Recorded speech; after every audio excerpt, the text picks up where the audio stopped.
공동의 말씀 이사야 55장 8절로 9절 말씀 가지고 우리가 하나님 앞에서 함께 은혜 받을 말씀의 제목은 창조주 하나님이라고 하는 제목으로 함께 은혜를 나누기로 합니다. 우리는 인간은 사회적 동물이다라는 말이 있듯이 사람은 사람과의 관계 속에서 삶이 이어져 가게 됩니다. 그러기 위해서는 사람이 사람을 만날 때 그 사람에 대해서 서로 알아야 되기 때문에 관동성명을 서로 주고받습니다. 우리가 식당에 가면은 어떤 음식을 시켜줬을 때 그 음식이 너무 맛있으면은 자기도 해보겠다고 그 주인에게 물어보거나 아니면 집에 와서 인터넷에 들어가서 그 조제하는 방법을 연구하고 찾아서 음식을 만들어 먹기도 합니다. 여러분, 하나님이 누구신지 아는 것은 하나님께 택함 받은 백성이라면 바로 그리스도인이라는 첫 번째 의무인 줄 압니다. 많은 사람들에게 당신은 하나님은 어떤 분이라고 생각하십니까? 이렇게 물어볼 때 자기가 신앙생활하면서 느낀 바, 또 받은 바, 또 배운 바에 의해서 하나님은 어떤 분이라고 정의를 내리기도 합니다. 어떤 분은 하나님은 공의의 하나님이라며, 어떤 분은 사랑의 하나님, 은혜의 하나님, 또 능력의 하나님, 자비의 하나님, 긍휼의 하나님이라고 자기 나름대로 하나님에 대해서 정의들을 합니다. 여러분, 유한한 인간이 영원하신 하나님을, 또 육체를 지닌 인간이 영이신 하나님을 안다는 것은 맹인이 손을 더듬으면서 코끼리를 온전히 인식하려는 것처럼 불가능한 일입니다.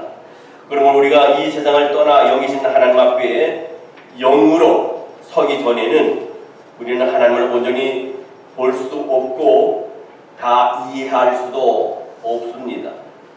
여러분, 그러므로 하나님께서 자신을 계시해 주신 성경을 통해서 그리고 우리와 함께 계시는 성령님의 도우심 속에서 우리는 겸손하게 우리가 그분의 높이와 깊이와 넓이를 우리가 평생 알아가게 되는 줄 압니다. 부부간에도 처음부터 다 알아서 부부의 연을 맺지 않습니다. 결혼해서 결혼하면서 그 부부간에 서로 남편을 알아가고 아내를 알아갑니다. 어떤 때는 평생 남편이 어떤 남편인지 아내가 어떤 아내인지 모르고 살 때가 참 많이 있습니다. 토마스는 그런 말을 했습니다. 하나님이 누구신지 알 수 없음을 잊지 말라. 이것이 하나님에 대한 최후의 인간 지식이라는 말을 했습니다. 여러분, 그러면 하나님은 누구신가? 이번 주와 다음 주 2주에 걸쳐서 함께 살펴보면서 은혜를 나누기를 원합니다. 첫째로 하나님은 창조주 하나님이십니다. 성경 창세기 1장 1절 말씀에 보면 태초에 하나님이 천지를 창조하시니라 했습니다. 이 구절에는 네 가지 단어가 나옵니다. 첫째, 태초, 하나님, 천지, 창조, 이렇게 네 단어가 나옵니다. 여러분, 태초라는 것은 언제라고 여러분 생각하세요? 우주가 언제 생겼다고 여러분 생각하십니까? 제가 본 과학자들이 그런 말 합니다. 몇 백만 년 전, 또 몇 천만 년 전, 몇억만 년 전에 이 우주가 생성됐다고 얘기합니다. 과학의 만능의 시대에 살고 있는 이 시간에 오늘 이 질문에 대한 과학의 답은 정확한 것을 모른다고 하는 것이 답입니다. 여러분, 부부간에도 서로 모릅니다. 평생 살아도요. 또 부모와 자식 간에도 자기를 낳은 부모나 자기가 낳은 자식도 잘 모릅니다. 한 뱃속에 산 자매도 형제도 남매도 다 모릅니다.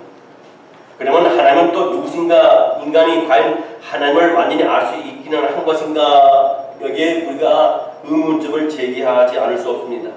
육체를 지니고 이 땅에 오신 예수님께서도 하나님을 아는 데 있어서 무릎을 꿇고 고개를 숙이면서 머리를 숙이면서 하나님을 알길 원했고 겸손히 주 앞에 무릎을 꿇었습니다. 여러분, 하물며 우리 같이 죄 많은 인간이 하나님을 안다는 것은, 하나님을 완전 무교리하게 안다고 하는 것은요, 있을 수 없고 어느 누구도 하나님을 온전히 다 알지 못합니다. 이 우주가 얼마나 넓습니까? 아주 광활합니다. 인간이 과거로서 관측할 수 있는 가장 먼 별은 수많은 별이 있지만 가장 먼 별은 200억 광년거리 있는 별이라고 합니다.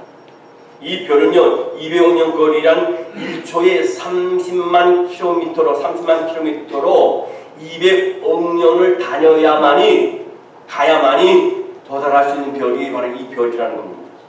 이것이 사실인데 과연 이 세상 그 누구도 감히 천지를 안다고 장담할 수 없습니다.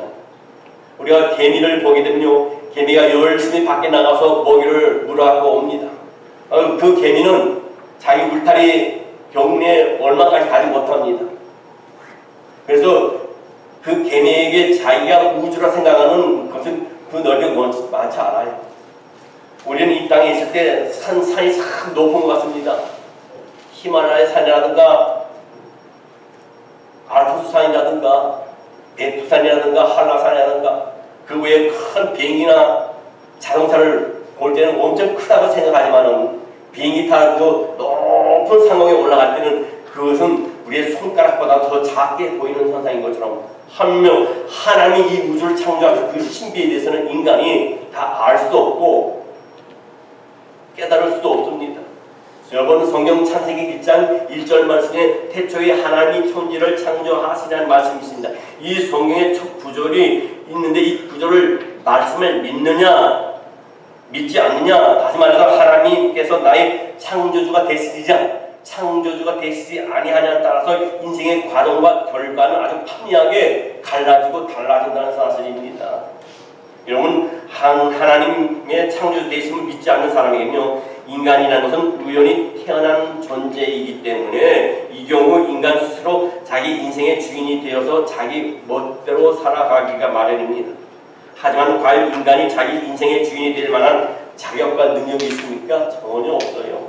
인간은요 스스로 자기 인생의 주인이 될 만한 존재가 되지도 못하고 왜 그러냐 너무나 약하고 너무나 유한하고도 또 무능력하기 때문에 우리는 우리의 인생에 내 자신의 인생의 주인이 될 수가 없어요.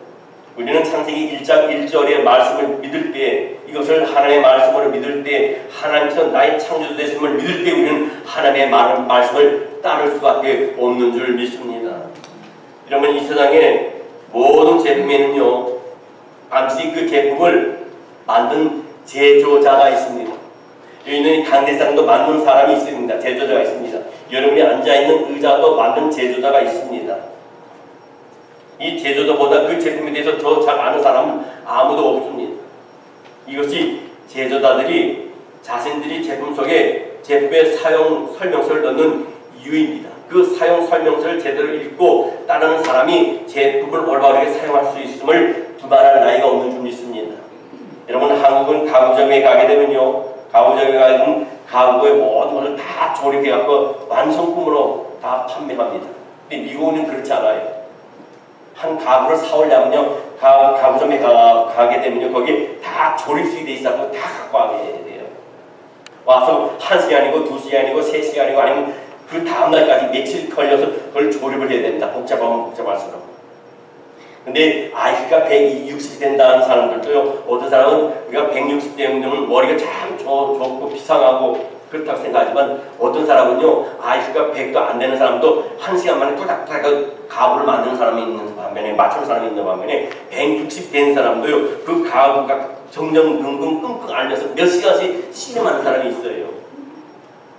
여러분 하나님이 나의 창조주 되심을 믿는 사람 역시 인생이란 제품에 대한 창조의 사용 설명서인 성경을 전폭적으로 믿고 의뢰할 뿐 어떤 것에도 우리는 의의를 제기할 수 없는 줄 압니다. 둘째로 하나님은 어떤 하나님이시냐면 하나님은 강인함과 어머니의 부드럽고 섬세함을 갖고 계신 분이 우리 하나님이세요.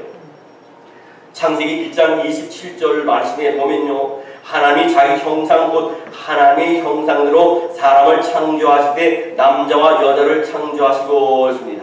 우리는 하나님을 전능하신 하나님이라고 합니다. 전능하신 하나님 뭡니까? 능력이 한이 없으신 하나님, 모두 이길 수 있는 일이 없으신 하나님, 전지하신 하나님입니다. 모르는 것이 없으신 하나님이랍니다. 그러니까 뭐라 그러죠?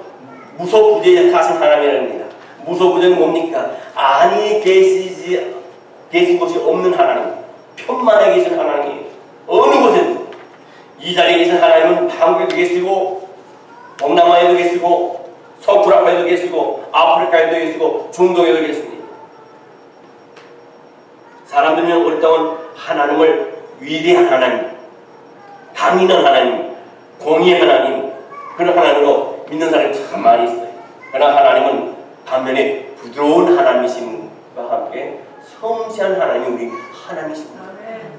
시편 121편 3절로 4절 말씀에 보면 여호와께서 너로 실족하지 아니하게 하시며 너를 지키시는 이가 졸지 아니하시리로다.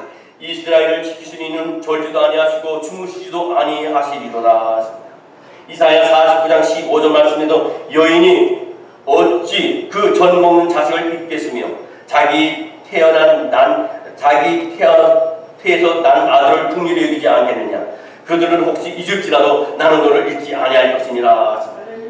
이사야 66장 13절 말씀에도 어머니가 자식을 위로함 같이 내가 너희를 위로할 것인즉 너희가 예루살렘에서 위로를 받으리라. 마태복음 23장 37절 말씀에도 예루살렘아 예루살렘아 선지자들을 죽이고 내게 파송된 자들을 돌로 친 자여 암탉이 그 새끼를 날개 아래 모음같이 내가 내 자녀를 모으려 한 일이 몇 번이더냐. 그러나 너희가 원하지 아니하였도다 하십니다. 우리 하나님은 강하신 하나님이시고 공의의 하나님이시기도 하지만 우리 하나님은 사랑의 하나님이시고 섬세하시고 부드러운 하나님이시라는 겁니다. 제가 가정을 하나 합니다. 저는 여러분들 들으신 분도 있겠지만요, 추운 겨울에 한국은 엄청 춥습니다. 지금은 그 추위가 많이 완화됐지만 제 나이 때만 해도 1960년대만 해도 엄청 대한민국이 추웠어요. 겨울 때문에 12월 1월이면 또 2월달까지도 한강물이 꽁꽁 얼었습니다. 지금 한강이 아무리 춥다 하더라도 한강이 얼지 않는다는 겁니다. 그러면 그때는 한강이 얼면요 한복 보는 겁니다. 거기에 자기 강도 아니고 자기가 얼음을 얼려놓는 것도 아닌데 돈을 받으면서 쉽게 또 빌려주면서 썰매도 빌려주면서 장사하는 사람이 있어요. 그 추위에 제가 경상도 안동에서 한 1, 2년 동안 초등학교 다니면서 살게 되었습니다. 추운 겨울 1월달입니다. 얼마나 추운지 모릅니다. 영하 18도, 19도 정도 됐습니다. 얼마나 추운지. 근데 그때 당시에 허성에 사는 저희 어머님께서 나라와 민족을 위한 부국재단을 쌓기 위해서 매주 월요일마다 안동 시내 가서 나라와 민족을 위해서 기도하는 사람들을 모아놓고 거기서 예배를 인도하고 기도회를 인도했어요. 저도 변함없이 저희 어머니를 따라서 가게 됩니다. 생활편이 그렇게 넉넉지 않아서 그 먼 거리를 차를 타고 버스를 타고 갈 수 없기 때문에 걸어서 갑니다. 1시간 이상씩 걸어가는데요. 얼마나 이 강바람이 낙동강 강을 걷는데 강바람이 세고 얼마나 예리하게 살이 애리는 것 같이 따갑고 추운지 거의 걸어가는데 도저히 걸을 수 없어요. 바람은 앞에서 불어올죠.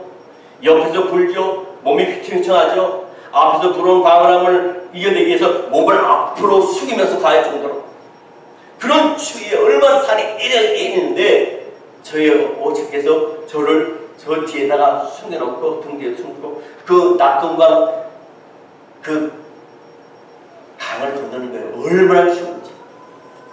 얼도 꽁꽁 얼고 손도 얼고 발도 얼었는데 한강을 낙동강을 건너가 나서 앉으라 해놓고 그 저의 얼어붙은 손을 갖다가 당신의 겨드랑이에 놓고 녹여주시고 저의 신발을 벗겨서 얼어붙은 저 다리를 주물르면서 열기를 발라가 한 손 녹여주시고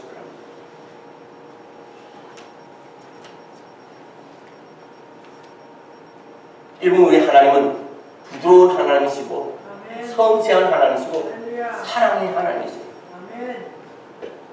우리는 어머니 하면요 아버지보다도 어머니 할 때 가장 눈물의 샘을 아끼지 않고 열려주면서 흐르게 됩니다.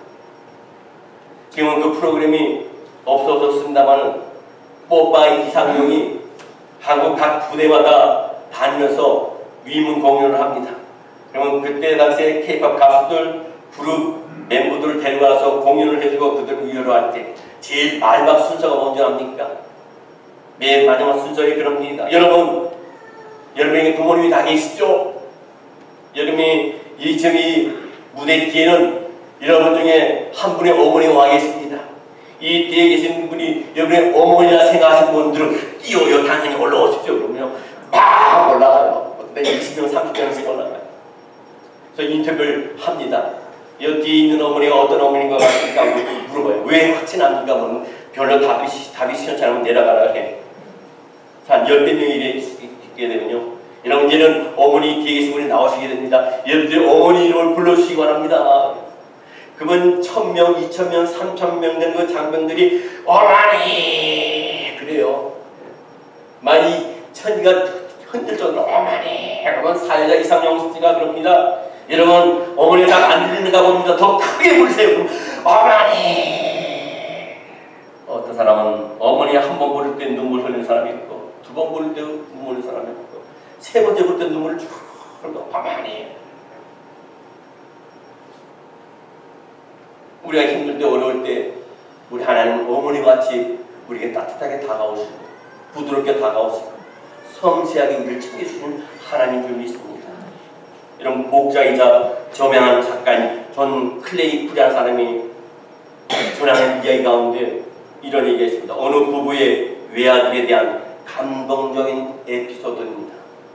이 부부에게는 아들이 하나 있었습니다. 근데 이 아들이 크리스마스에 아버지에게 선물하기 위해서 몇 주일 동안 학교에서 무엇인가 열심히 만들었습니다. 드디어 축제 날이 돌아왔어요.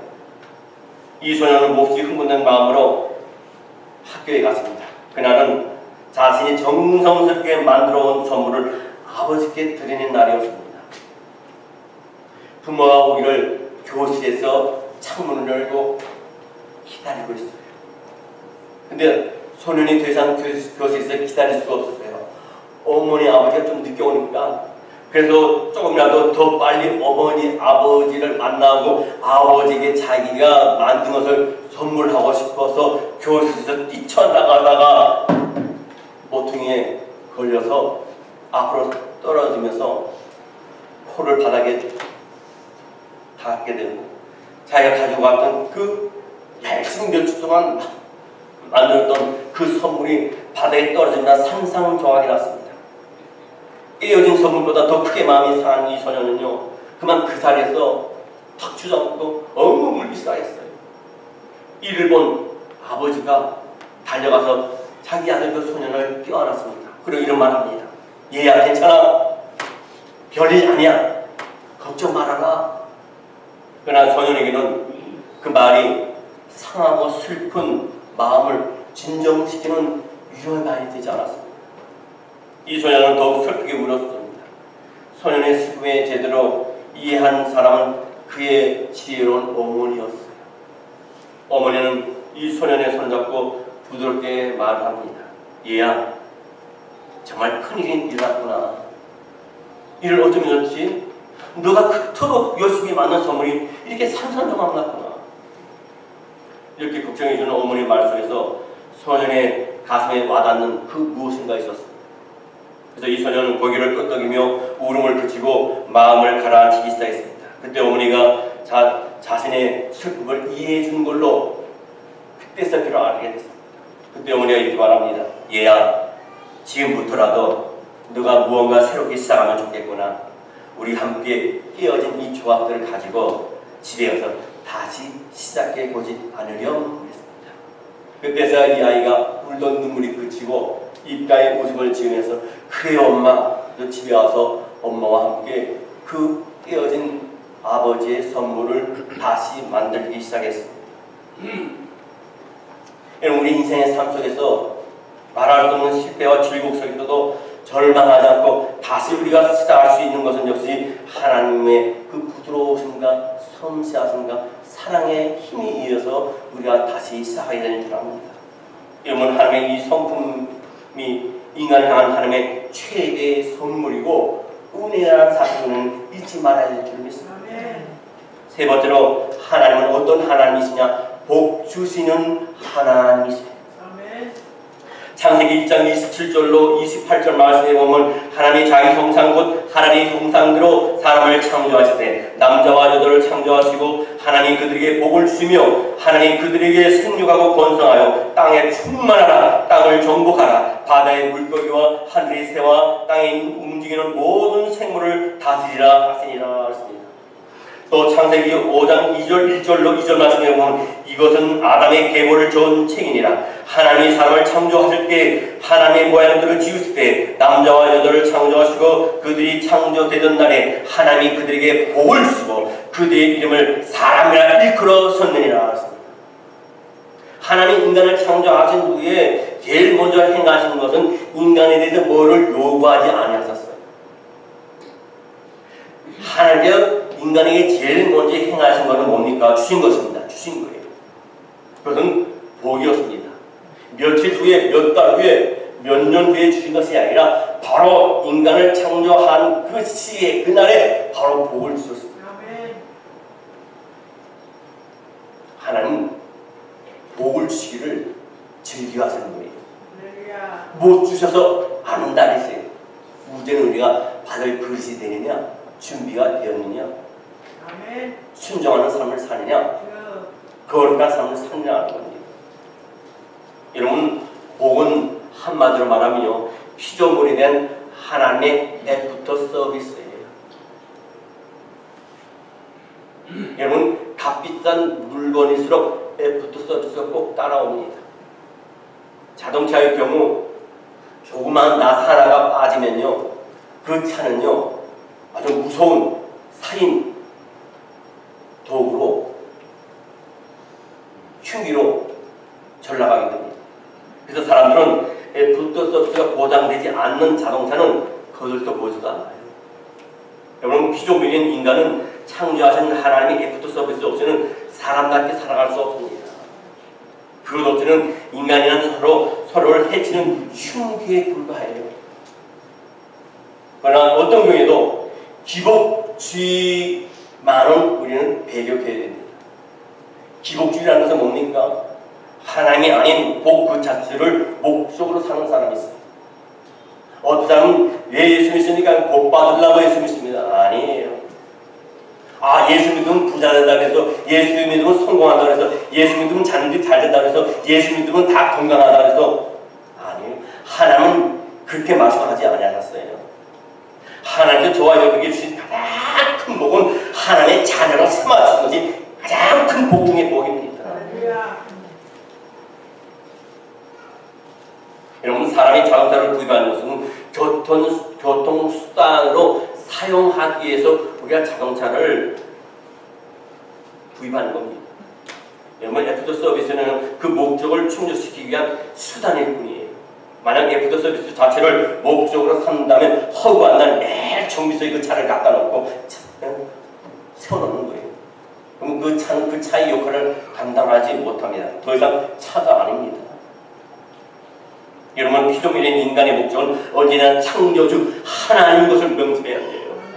하나님의 영광을 위한 삶, 그것이 인간의 삶의 목적이고, 복은 그 목적을 이루기 위한 수단으로서 하나님께서 주시는 은혜예요.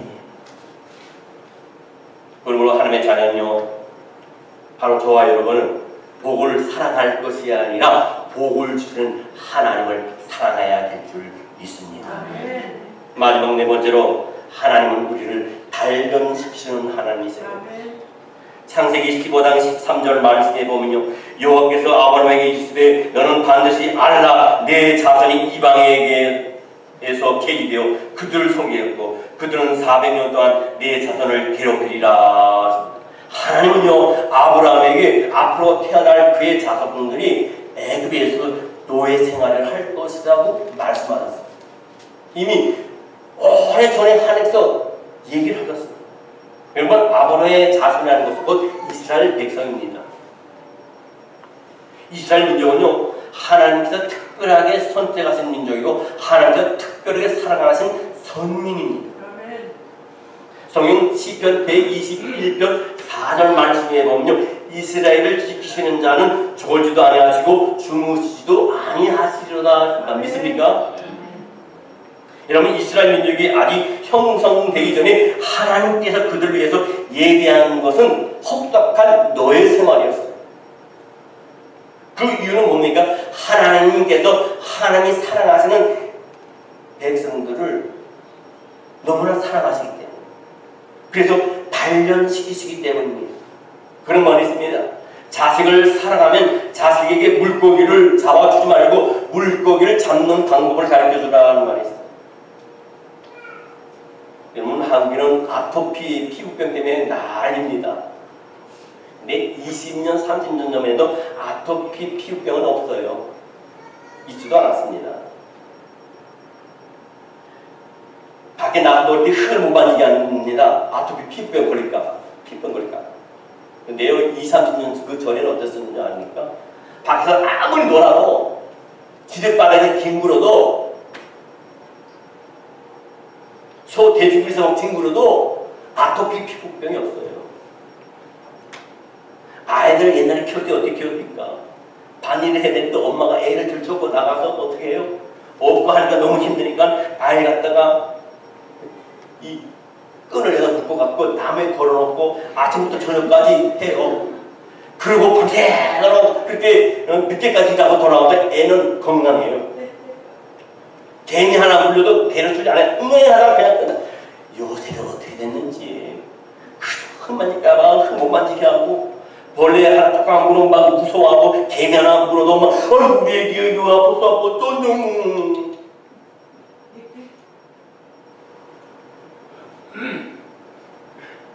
10여 년 전에 연평 해전에서 북계에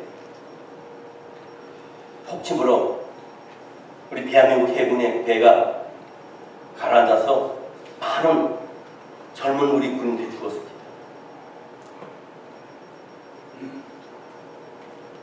그 부분입니까? 연평도 해전에 폭격을 해갖고 우리 시민이 다치기도 하고 건물들이 파괴가 됐습니다. 그럴 때 한 번도 집에 전화하지 않던 아들들이 집에다 전화해요. 엄마, 전쟁 날 것 같아. 전쟁하면 어떻게 하지? 제가 이 설교 준비하다가 인터넷에 체크를 했는데, 현재 어제부로 20대 1,몇백 명인가요? 에게 조사를 했답니다. 만약에 우리 대한민국이 북한과 전쟁을 벌였을 때 당신은 어떻게 하겠습니까? 그랬는데 47.8%가 피난 간대요.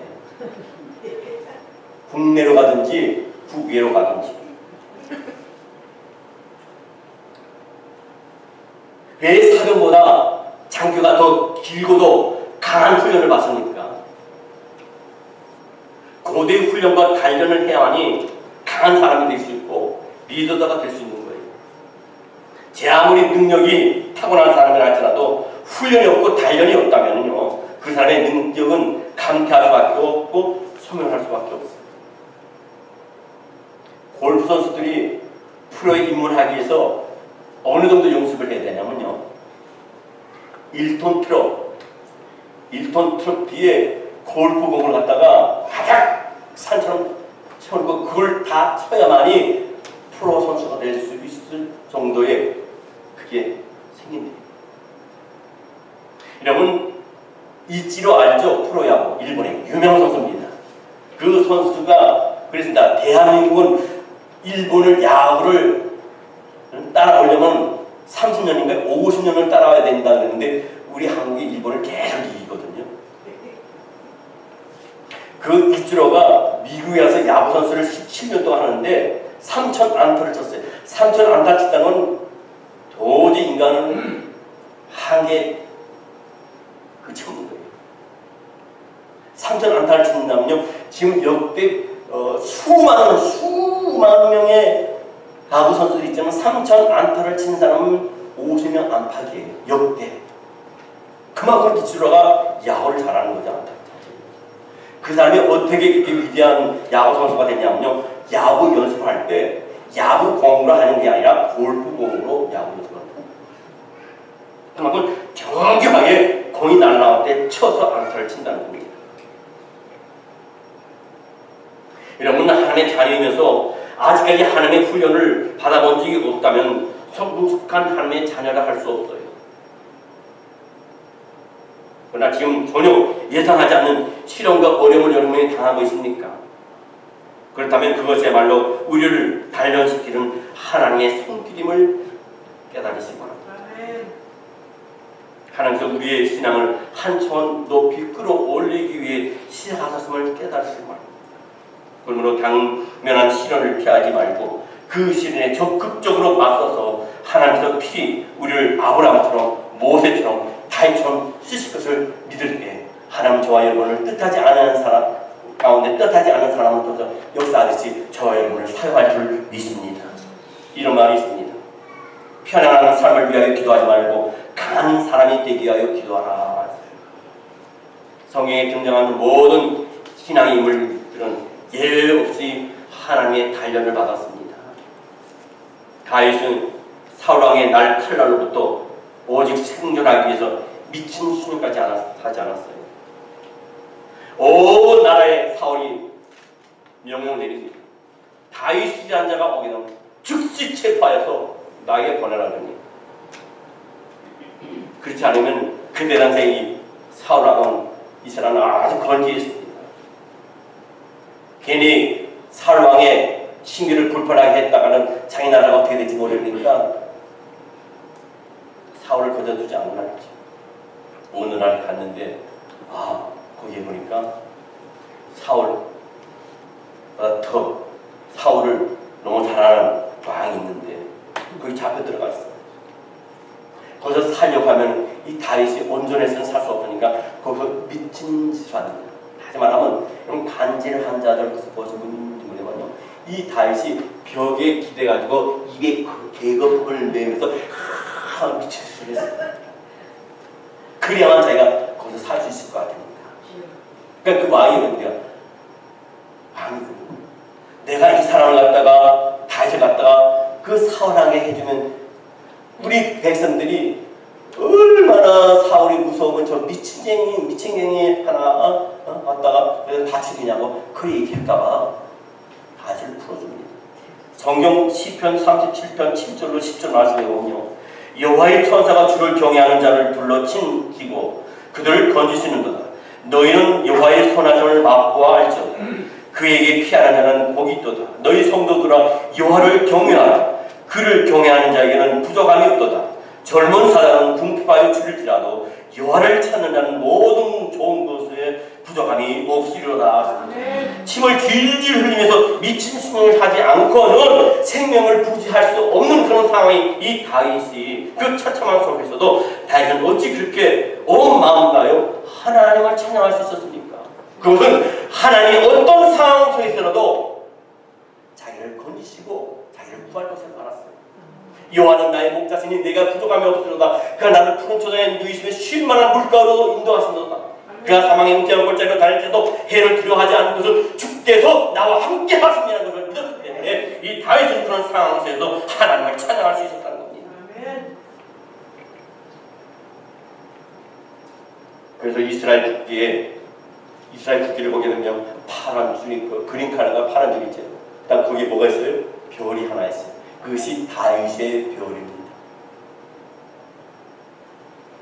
시공을 초월하여 사람들부터 이 다윗이 존경을 받고 성군으로서 존경을 받고 하나님 내 마음에 합한 자라고, 물론 부족한 부분도 참 많이 있었지만 그래도 하나님을 끝까지 경외한 그 마음 하나 보시고 하나님 내 마음에 합한 자라고 말씀을 마치겠습니다.